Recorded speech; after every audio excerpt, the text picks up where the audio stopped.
So to deliver the opening address for Day 2 of ABARES 2012, can you please welcome the Hon Sid Sidebottom MP, Parliamentary Secretary for Agriculture, Fisheries and Forestry.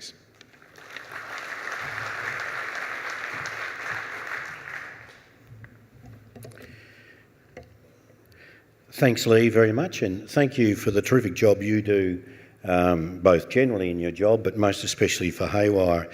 Thanks, everybody, and good morning, and it's great to have the opportunity to join you.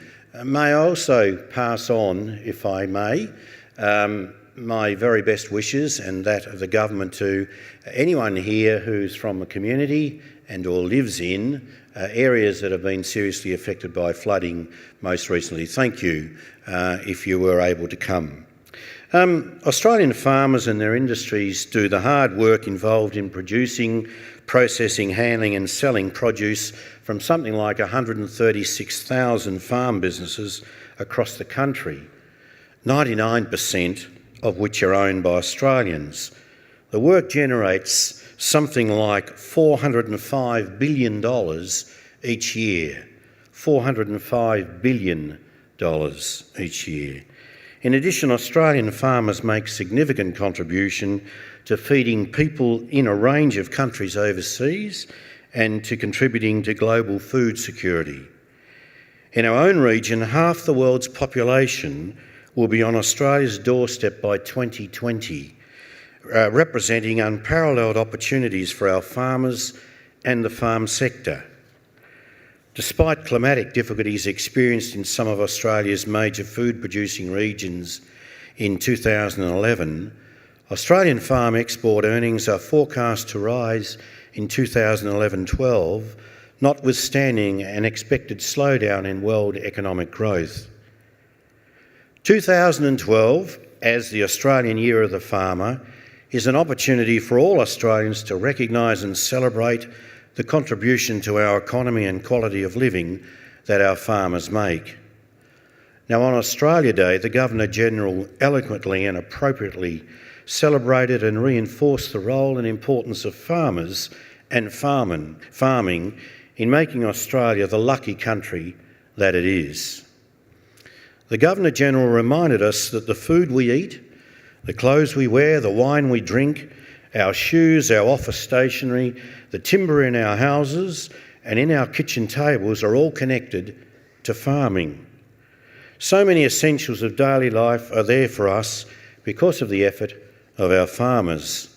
And indeed, I was only reading on the early years of settlement in New South Wales recently, and just as farming is central to our economy now, so it was then. Now, the Australian Year of the Farmer will inform Australians about the advantages and achievements of working in agriculture, about those quiet achievements of farmers that benefit all of us and so many people overseas. Collaboration between farmers and scientists, for example, has led to significant improvement for producers in other countries. It has helped them to grow food crops resistant to pests, drought and degraded water. Now, a key role of a Parliamentary Secretary is assisting the Minister with key issues. Now, I've been given specific responsibilities for forestry, dairy and agricultural skills and education and training. Now, as Lee mentions, I do not have a specific farming background, being a college teacher for some 25 years. I represent and live in one of the most fertile vegetable growing areas in the country, as well as containing significant beef, dairy, fishing, forestry and mining. I've always maintained that what is good for my region in the north and west coast of Tasmania, including King Island, is good for the nation. And this is the case, I believe, for farming across the nation. Despite challenges faced in 2011, agriculture is not a declining industry. The outlook is positive, in fact. The demand for Australia's main agricultural commodities is strong and is likely to remain so for several decades, as the latest KPMG agribusiness report has abundantly indicated. In KPMG's recent report, Expanding Horizons, Philip Napier writes, and I quote, "Agribusiness has such a bright future in Australia if it can unite and rise to the challenge. Right now, perhaps, that's where the challenge truly lies." ABARES has forecast total summer crop production to rise by 18% in 2011-12 to 5.4 million tonnes. In addition, the forecast from ABARES' latest farm survey is for strong farm financial performance in all our major agricultural industries this financial year. For the first time in more than 30 years, the ABARES survey data shows both strong average farm business profits and positive rates of return for broadacre farms in all states and all broadacre industries. Now, you'll hear more detailed information on the state of the sector in some of today's sessions. One area of special responsibility I have is for skills and training in agriculture. It is a pivotal area of need in agriculture. Indeed, along with less arable land and less water, less human resources in general, and skills and training in particular, are the major challenges and inhibitors to our farmers meeting the ever-expanding world need for food and fibre through increasing production. The current agricultural workforce is extremely diverse and hard-working, employing as it does something like 319,800 Australians from a broad spectrum of occupation and skill levels. Skill levels I see every day when I drive from my home in Forth, in Tassie, to Burnie, where my office is, and I pass by so many agricultural business enterprises. Contrary to some simplistic views of agriculture, farming is a knowledge-intensive industry. Such diversity makes skilling and educating the workforce a challenging and complex responsibility. The industry, as you are well aware, is rapidly ageing and now has one of the oldest workforces in the country. 31% are currently over 55 years of age. We don't have a large number of young Australians coming through the industry to replace them.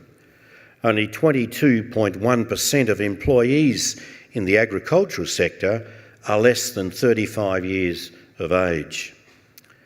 Today's young people are faced with an incredible choice of career options, with many industries vigorously competing to attract the best and the brightest young minds.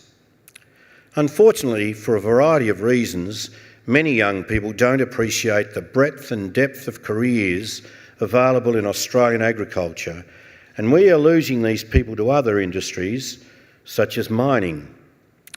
Both the Australian government and industry recognise the importance of education and skills training in agriculture.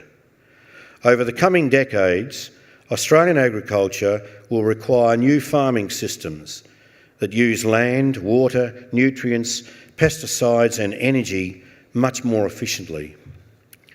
If the next generation, and indeed those currently in the workforce, are to successfully face these challenges, we need to continue building a skilled and talented workforce.